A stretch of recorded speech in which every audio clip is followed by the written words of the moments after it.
Welcome to the Saints Happy Hour podcast with host Ralph Malbrough and featuring bloggers Andrew Juge of SaintsNation.com, Kevin Held of The Team Drops the Ball, and Dave Cariello of the Now Street Chronicles.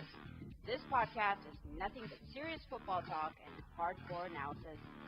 Which four of you would survive the longest in the zombie apocalypse, and in which order would you die? Well, Ralph, no offense, you're going first. Oh, definitely. No.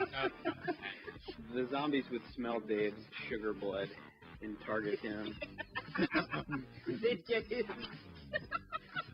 I don't even have a joke, Dave smells like nougat. Now here's your host, Ralph Malbrough. All right, welcome to Saints Happy Hour podcast. As always, we are sponsored by you, the fan. We got the Drunk History Jim Everett up. We'll have another Drunk History for June, as always, before I get out of here for the Disney vacation with my whole entire family. It's going to be wonderful. Andrew, what is our rule? Dave, what is our rule about Saints news after the draft and before training camp starts? If we have it, it's always fucking terrible. That is the law. That is the rule. It is 100% undefeated forever. It is the 72 Dolphins of Saints rules on the podcast, and it's true again. After the draft, we had major Saints news. It's Mark Ingram getting suspended. Dave's boyfriend, I might add. Dave, your boyfriend. He's on thin ice now, Dave, because he's in the last year of his contract. He's suspended for 4 games. He's 28. He's 28. Are you worried that this might be the end for you and Mr. Ingram as a couple? No. I'm fairly certain he's going to serve his suspension and, maybe get it reduced to 3 games or 2 games if that's even possible. That's still. coming. It's going from 4 to 3. I mean, that's like what happens to every guy, I feel like. Yeah, this is weird because they said he had an exemption and then he failed the test after the year or something. It's a very bizarre situation. He didn't come out and make the blanket apology. I'm sorry. He didn't do I was driving all night and I needed a caffeine pill from my boy. He didn't use the Andrew. What's our list the of Adderall. the Adderall, the go-to excuses. So which Kenny Vaccaro, by the way, went to, so fast. Garrett Hartley used that one too, right? Yep. Who was another one? Every Seattle Seahawk. Every Seattle Seahawk right now. It's they have I guess it's a market where they buy the fresh fish. They the guy tosses them a fish and a bottle of Adderall.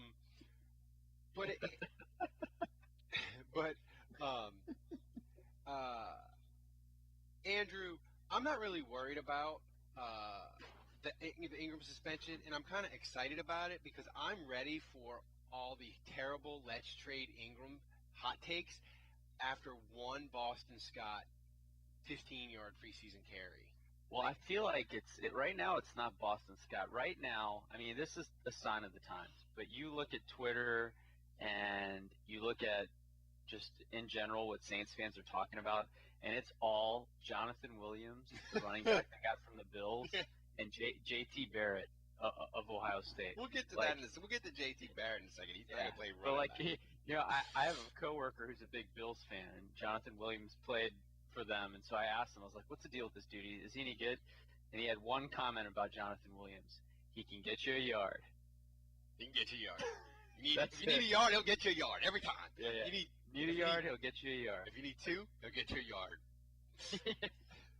But I'm ready. I think they probably need to trade Ingram tonight and get a 5th round pick and move it along and just be done. No, I'm just kidding.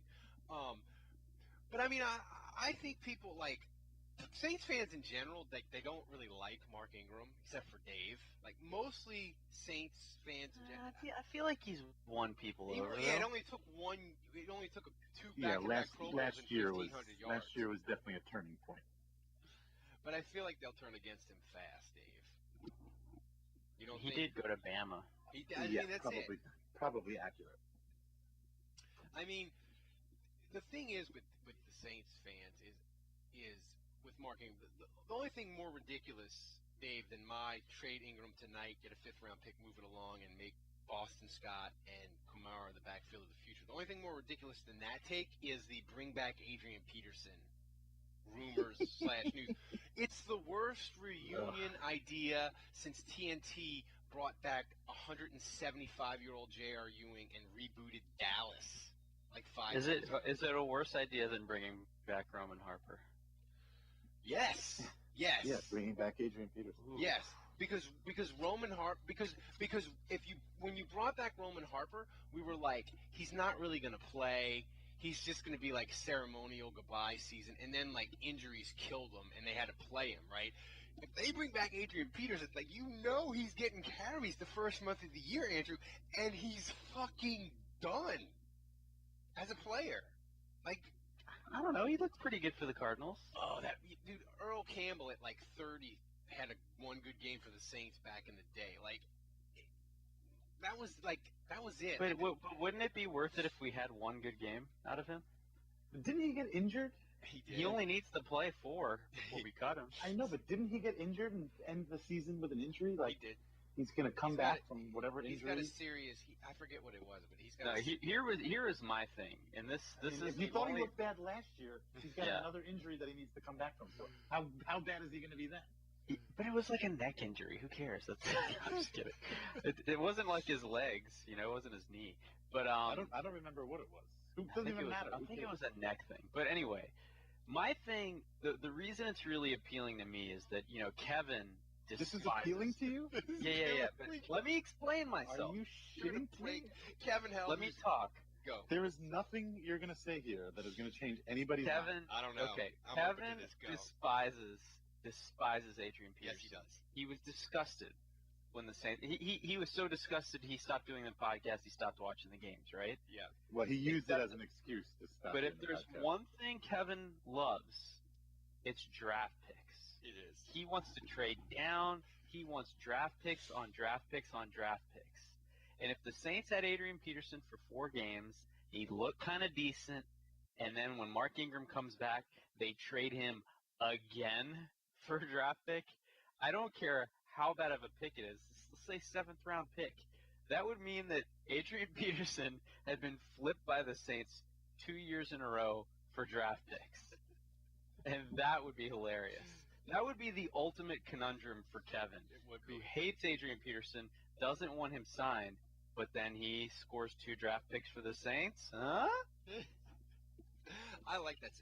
Andrew, I'm totally for that scenario, and I think the Saints, since they play the Browns the second week, and the Browns will probably be terrible, and Greg Williams' defense always gets gashed for us to run a lot of times, they should feature Adrian Peterson the second week. Give him like 20, 25 carries for he can run for like $120, and then the Saints can flip him Trade him the next day. to Yeah. a desperate, sorry-ass team like the Dolphins for like a 4th-round pick. Or they could treat him to the Browns. The Browns would be like, he was so good against us, man. He can be the bridge to the next running back that we draft that's terrible. And Andrew, I love that idea. I'm for it. I think it's a great. Also, Kevin's head would literally explode, and Saints Twitter would just be beside themselves, and America could mock the Browns again. That scenario that we just put together. It brings a tear to my eye. It's a tear of joy. I hope Kevin's listening to this. And Dave, I'm going to take by your silence. You haven't said it. You haven't shot this down. I think I might have won you over. Oh, I tuned you out 5 minutes ago. Nice. But on a deeper thing, if people didn't listen to the quick shot, Andrew, like what's your feeling of how it's going to play out with Ingram? Do you think that they're just going to be like, Kamara, you're going to be the man for 4 weeks, and we're going to up your carries and touches and that sort of thing? When are you going to pronounce his name correctly? It's Kamara. Kamara? Yeah, there you go. It's Kamara. Kamara, like Kamara? I can't. He's going to be the best player on the Saints in like a year or 2, so you need to start getting this right. But Probably. But Kamara, I think, yeah, I mean, Sean Payton's like, it'd be imprudent to give him 15 more touches a game or whatever. They're definitely going to lean on him. I don't know that they'll go like full Le'Veon Bell, where he's touching 25, 30 balls a game, but there's definitely going to be a big uptick for him.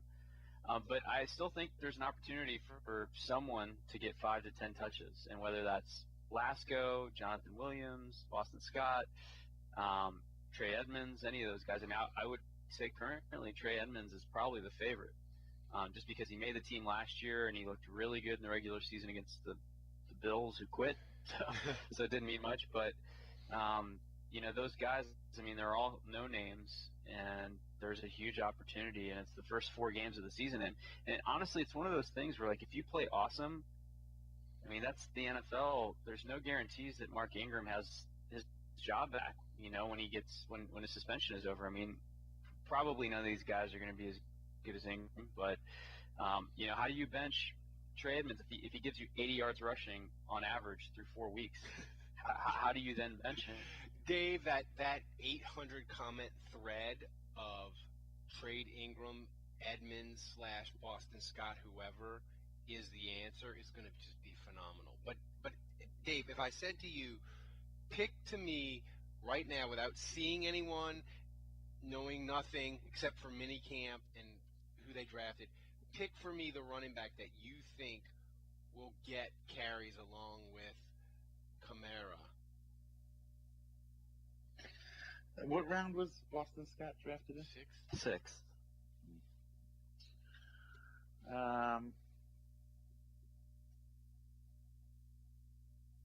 I guess about either Edmonds or Williams. I mean, they both have experience. How much experience did Williams have in Buffalo? I don't know. He's had like 30 carries. Yeah, I mean, probably him. I say it's going to be. I think Scott. I don't know. 6th round. That's like taking a flyer on a guy. That's like he might work out, he might not. You never know. He's like a Sproles though. He's like 5'7" or something. Oh, Scott!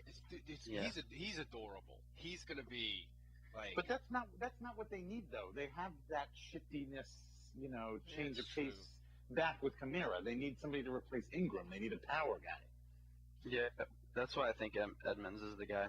Maybe Williams. I mean, they got Mike yards out of Mike Bell. Well, remember Lionel Hamilton? He was going to be the guy. He was going to have a role until he blew out his knee in the preseason. In what was it, 2010, right? Was. So I mean, like. I remember Lionel Hamilton, but I can't believe you guys remember all that. Let's stop posturing. We all know it's going to be JT Barrett or Taysom Hill. People they heard the sound effect of. You guys didn't, but they heard it of the hype train coming on through. And the hype train for minicamp for JT Barrett, he is the answer at quarterback. I saw 2 plays where he hit Trequan Smith. Beautiful passes, Andrew, just beautiful. And I think he's the long-term answer at quarterback. I think he's amazing. I think they're probably going to put in a Wildcat package for him. I think probably by week 6 he's going to be. If he makes the team. He's making the team. Did you see those minicamp throws? They were like darts, man, like darts. How good? I didn't think they were that great. I don't know. I mean, I know. I saw the video. I saw people hyping it up, but I watched his throws. I don't know. Which preseason game should we give him the $100 million contract after? I mean, after the 4th one, when he plays like the whole game. Okay. When all the starters sit and he gets to play like 3 quarters and has like 3 touchdowns. I mean, better lock him up.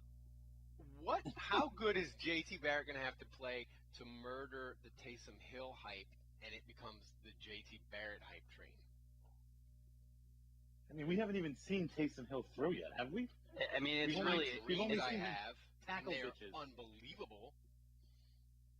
I mean, it's whoever throws the first touchdown pass in preseason. I feel like it's wide open, and whichever one of the 2 throws the first touchdown, that's it. He's the next Fran Tarkenton. But if JT Barrett runs for a 50-yard touchdown, does that count? Oh, absolutely. People were like slow-mowing Marcus Davenport off the edge in some videos I saw, and like zooming in on him. It was amazing. The hype that people give. Brian Baldinger was doing that.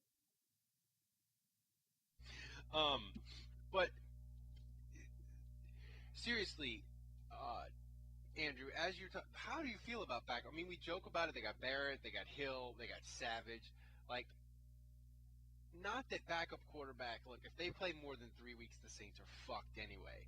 But like, if the Saints need a dude for like a week, how are you feeling about backup quarterback on May 14th? I think Savage is trash. I think Barrett is trash. So I mean, Taysom Hill is going to have to be half as good as Sean Payton says he might be, or backup quarterback's a real problem. Hey Dave, what old quarterbacks are out there that like the Saints could go get if it's like mid-August and they've played like 2 preseason games and it's just a dumpster fire at backup quarterback? Like, I mean, I feel like in that situation you're going to go with familiarity. Is Josh McCown still available or no? Oh my God! McCown No, is I mean, officially Luke retired. McCown. Yeah, sorry, Luke. Oh, he just decided to retire. Yeah. You didn't see that, Dave? I vaguely remember that. Yeah, How about Jay Cutler? Let's get Jay Cutler in here. Oh, Jay my Cutler's God. he's not coming to be a backup. Oh, to play backup? Oh, I thought you were talking about if Drew Brees went No, down. no. Oh, to do backup? I'm talking about like it's mid-August What's and like the backup Mark quarterbacks Brunell doing these days? He's He probably needs the money, he's huh? like 50. Oh my God! I'm just kidding. Tony Romo. No, Tony Romo is definitely he's firmly planted in the They broadcasting could right give now. the Bears a conditional pick to get Chase Daniel back. I still think Romo could come if Get the hell out of here. I think him and Sean Payton are boys, and if something happened to Brees, You I are think out of your cotton picking mind. I'm not saying he would do it, but I think the first call that Payton would make, if Brees was out for the year and the Saints were, let's say, 7-2, and had a chance at a Super Bowl run or whatever, I think the first call would be to Romo, and at least say, hey, would you have any interest in leading this team? Still believe that? No, I don't.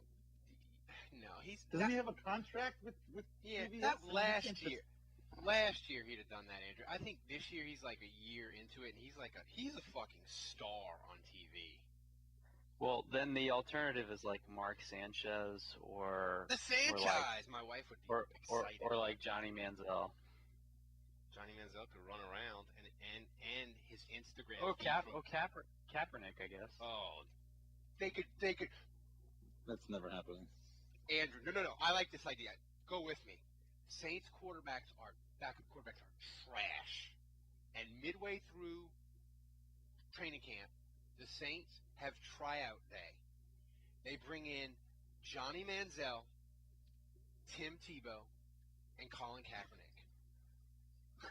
And they break ProFootballTalk.com and Twitter simultaneously. Tell me that wouldn't be amazing. I'm here for it. I'm here for. I mean, can you, dude? And not only that, What good would it be? You wouldn't be able to go on Twitter to talk about it. no, You'd be sitting there by yourself. First of all, you'd have little to whale from Twitter would be on there. First of all, Ralph, you'd have to actually then work, I guess, if you couldn't go on Twitter all day. And then you'd be just there excited all by yourself. You'd have to text Andrew. I would. We'd have a group text. We'd live in. We would do like actually, I 7 think if that quick happened- shots in a row. Actually, I think if that happened, it might knock down cell service too. And ESPN would just set up camp on airline, like First Take, ESPN and the morning Sports Center, that horrible morning show they do with Greenberg and Jalen Rose and the weird looking blonde haired woman. Mike and Mike, like it would be amazing. It would be amazing. It would probably be such a big news story. Like it would be on like CNN.com. It would like break through like out of the sports realm and like go to like regular news. And now that gambling is legal, we could Oh. gamble on which one of them was going to make the team. I was gonna get to that, Dave. But no, I mean, seriously, can you imagine, like, if Sean Payton was trying to troll himself or something, or Mickey Loomis wanted to make Sean Payton's day just awful, he would bring in Tebow, Manziel, and Kaepernick for a workout.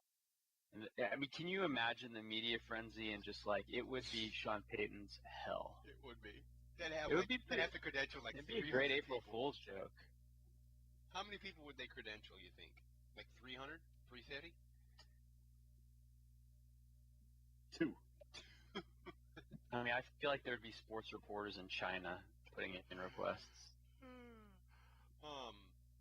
No, I mean, look, but I mean, all joking aside, like, it's not out of the realm of possibility, do you think, that, that the Saints would make a move at backup quarterback if it looked terrible? Like, Andrew, like, how terrible would it have to look, you think, for them to make a move? I mean, it's not like it ever looked that good with Chase Daniel, you know? That's true. I mean, Luke McCown had his moments in preseason, but I never felt super And against the secure. Panthers. He did, yeah, but so, like, I felt okay. I remember feeling okay about Luke McCown, but, like, there was really not much that Chase Daniel ever did in a preseason game that ever made me feel good about him being the backup quarterback, if I'm being honest. Yeah. I mean, you know, the thing is, like, the thing that's funny is if Luke McCown was still healthy, like, he would still be the Saints' backup quarterback if he wanted to off of the one game in Carolina. You know? Yep. I think they like Taysom Hill, man. I really think he's the guy. You know that's when you know it's going really bad for Taysom Hill, like in the 4th preseason game when they've put him back on the special teams. Like, that's when you know, like, the Taysom Hill dream is officially over. But Dave brought up another thing that we need to talk about. The Supreme Court basically. Yeah. Today was probably like Christmas for Ralph. It was like because here's the thing, like they've made it legal for any state to do sports gambling, and here's the thing, like in That's Europe, got to be really bad for Vegas, right? no, I think well, possibly, but I think people go to Vegas as like they don't just go to Vegas for sports gambling. I think they go to Vegas for a whole number of reasons. But the thing that's going to make it interesting is, I mean, I don't think any city is gonna put together, as you know, an entire street of casino after casino after casino like Vegas has. I mean, no. But the thing that I think is going to be interesting is in Europe, teams partner up with like the betting houses like Ladbrokes and Paddy. I think it's called Paddy Power. Like Everton, like partners up, and they have kiosks with their official gambling partner at their stadium, and they always tweet out like before the game, they're like, Everton is 4-1 odds to win today. Make a bet at kiosks at gates. This, and this before you sitting at the game. So like I think in 5 years, like they're gonna have kiosks like in Champion Square and like at the Dome where like you can make a fucking bet on game day and bet the Saints Falcons and then go sit in your seat. Like that's gonna happen, and the team's gonna get a cut, the NFL's gonna get a cut, and the state's gonna get a cut, and everybody's gonna make money, and everybody's gonna be happy except for the degenerates who are homeless. My thing about Vegas is it's not so much that people won't go anymore and they won't go into the casinos and gamble, but like there is a whole novelty thing to betting on when you're in Vegas, betting on your favorite team to win the Super Bowl or whatever, and like people won't do that anymore. So like bookies or whatever, I guess it's casinos, the sports part of the casino that runs that. Like they just won't get as many of those bets because people will make them elsewhere, and there won't be this whole novelty behind it. Yeah, like the prop bets, the futures bets, like you can go now. You could do that anywhere now. Yeah. Yeah, I mean, So it's less exciting when you're in Vegas to do that. People will be like, I can do that when I'm home. I'll just, That's I'll true. stay at the craps I'd be table or whatever. curious to know, like, what percentage of the books in Vegas, like, what percentage of that is there of people making bets? You know, like how much money do they make on like teams betting over unders on NFL teams before the I year? think it's a lot because people can't do it anywhere else. Yeah. Yeah, because the thing is, like, if you doesn't your wife do that every time she's there? yeah, and the thing is, like, local bookies, if you have one, which I would never in my life do something so illegal, but hypothetically, if you did, you usually can't bet like the futures bet with Vinny. You know, you can bet that week's games, and you could do parlays and all kinds of stuff, but you can't call Right. Vinny in like now and be like, Vinny, I want to bet 4 units on the Saints plus 9.5 for the 2018 season. You know, at least in a hypothetical situation that I was knowledgeable of.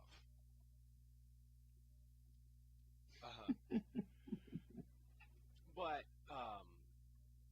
like, when do you think, Dave, that gambling will be ubiquitous and you as a Saints fan you'll be able to make bets in Louisiana on football?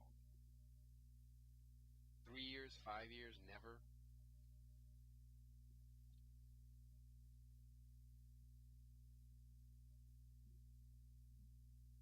Hello? Dave? No brainer. And the same thing with legalization of marijuana. You know, Louisiana, any state that's as poor off financially should be totally gung-ho about both of those, both gambling and marijuana, and getting the tax revenue off of that. I agree. So, but I mean, unfortunately, Louisiana is obviously, we're very slow to catch on to these things and to adopt these things and to wise up. So, you know, the optimist in me would like to say 2 years. And, you know, once it's passed, I think we're already ready to go. We've got Harrah's. I mean, Harrah's I'm sure they would love to put a sports book in there. But realistically, maybe 5, maybe after a bunch of other states start doing it. But I mean, like Mississippi, they have, what's that place next to Olive Branch, Mississippi, right up there, just below Tennessee? Tunica? Yeah. They've got a whole bunch of big casinos out there. Even Mississippi, they're smart enough to figure it out and to do it. So who knows? Maybe it won't take that long, but. Well, Mississippi's already got the bill. They passed it in January. So and I read today, like, they want to be up and running by football season. So, God bless Mississippi. Yeah, they're surprisingly, they're usually last. Usually Louisiana's 49th and Mississippi's 50th. And throw Alabama in there too. But on this front, Mississippi is ahead of the curve, surprisingly. Yeah. The one thing I think that'll speed it along is, I think states and teams and stuff will try to sort of make the sports gambling, like, replace sort of the hotel motel taxes, like the funding mechanism for stadiums. They'll be like, hey, just pass sports gambling, use this funding of sports gambling to build us the new stadium. It's a win-win for everybody. Like, I think that's going to be part of the puzzle, and that's when it'll start getting passed, because people will say, well, we don't want our team to leave, and we don't want to raise taxes. Let's just build a sports book and let people bet on sports, and that'll fund the teams and everybody will win, I think that's the way it'll go. But the NBA is really out front in this. The NFL hasn't been so much because, Andrew, like, for the longest time, the NFL was, like, telling the networks, like, don't talk about the lines, don't talk about gambling in the pregame shows. But, like, I guess that'll all change now for this. But we've got some Twitter questions for people. This is a gambling question. Andrew, how do you feel about the Saints over under 9.5? Oh, wins? Yeah. Ooh, Over. yeah. I mean, the schedule though is tough, but yeah, I would pick the over. Dave? Over. Bree's got to be healthy though. Over. I asked people to give me random Saints that they loved as children, and people have given me names like Boo Williams, Gil Finnerty, Buford Oh, Jones. nice. Fumbles Finnerty. Yeah, Jimmy Spencer, which is totally random. Terry Allen, he played running back the year they won their first playoff game. Andrew, do you have a favorite random Saint that you just love for no reason when you were a child that didn't make Well, any if you were terrible and your last name was Buck, I was a big fan of you. I was a big fan of Vince Buck and the corner, and I remember when I was a kid, I called Buddy D. This is after Mike Buck had like his only good preseason game of his career. And I called Buddy D. I'm probably like 11, less younger, maybe 10. And I call Buddy D. and I'm like, Seriously, Buddy. you were calling Buddy D when you were 10, 11 years Oh, old? yeah. Yeah, my parents let me. And so I call him, and it's late. It's like 9 at night. You know, I'm a kid. And I call him, and I'm like, did you see that game from Mike Buck? He was amazing. And I told him that Mike Buck, before the end of the year, you know, that he was going to start over Bobby Aver at quarterback. And Buddy D told me that I needed to talk to my parents to get some sense in me. And he told me that he called me a squirrel, and then he hung up on me. Nice. I've never heard anybody under the Yeah. age of 20 call into WWL. Oh, I used to call Buddy D weekly. Weekly. That's hilarious. Dave, your favorite random Saint? I wasn't a Saints fan when I was a child. Well, like since 2000, whenever you've been a fan, like who's just a random Saints that you liked?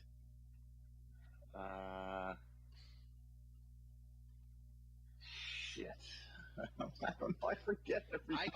Random dude that I really liked on the 2009 team. I mean, I always liked Pierre Thomas, but he's not random. He was like a Jeff Disney- Charleston from the Oh, 2009. well, now you can. Jeff Charleston was just weird. Now you was. can follow him on Southern Charmed on Bravo. Yeah, he was weird. He's like a car. Wait, he's on that? Yeah, well, you guys don't. You're gonna have to start giving me like 10 minutes on every. Wait, is that podcast the Charleston one? No, it's in New Orleans. No. Oh, my God. he's on that one. That gives me. Has that reason to- started yet? Yes, you guys haven't been watching it? No. No. Is it good? No, it's terrible. That's terrible. It's fucking horrible. You know who I mean, Aaron Stecker. How could you not love that guy? Yeah. You remember him, Dave, right? I do remember Aaron He Stecker. was, he I was did kind of like an him. he was kind of an obscure Saints favorite. Yeah, I mean.